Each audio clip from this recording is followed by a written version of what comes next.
100 anys després es va fer la galeria de sobre. Llavors això era el 1640 i els senyors de Bellpuig van voler engrandir el castell, el convent, però a la vegada s'hi van fer un palauet.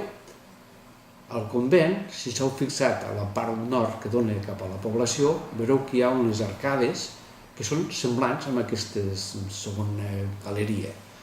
I allí sempre se n'ha dit que era el mirador del duc, perquè el senyor, quan venien cap a Catalunya, perquè van anar després cap a viure a Madrid, i passaven amb el judici real, i fins els mateixos reis no feien estar al castell, sinó que es venien al convent, i tenien els seus departaments com si fos un palauet.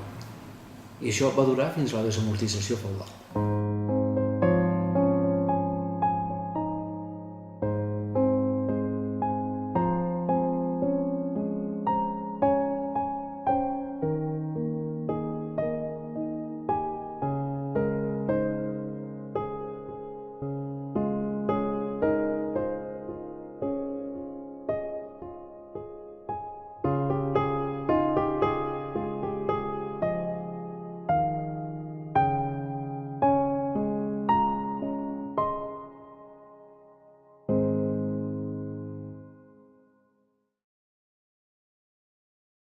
Bé, amb grans trets us hem explicat això.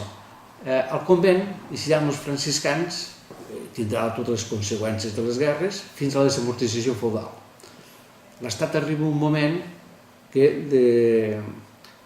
treu tots els drets senyorials i eclesiàstics i els passa a l'Estat. Tots aquests béns que eren beneficiaris, que no donaven res, i l'Estat després els posarà en venda. Amb això estarà des de 1835 fins al 1864, que compren una junta local a Bellpuig, el monestir se li cau la teulada del convent. Llavors, a dintre hi havia el mausoleu.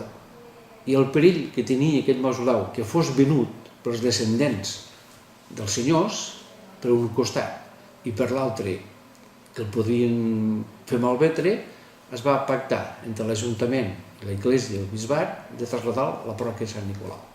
I des d'aquells moments, des del 1870, està al convent.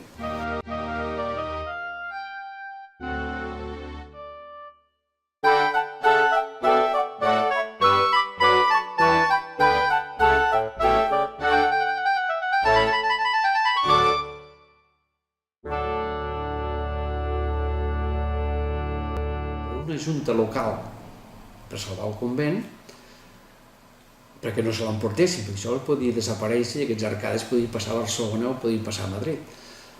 Llavors el van cedir al bisbe, perquè en donés un ús.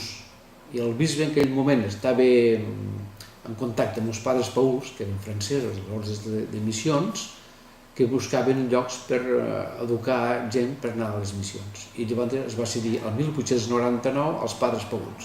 Aquests comencen a reconstruir, o sigui que tornen a reconstruir l'església i el fiquen habitable. I el 1905 és rehabilitat totalment pels Pauls.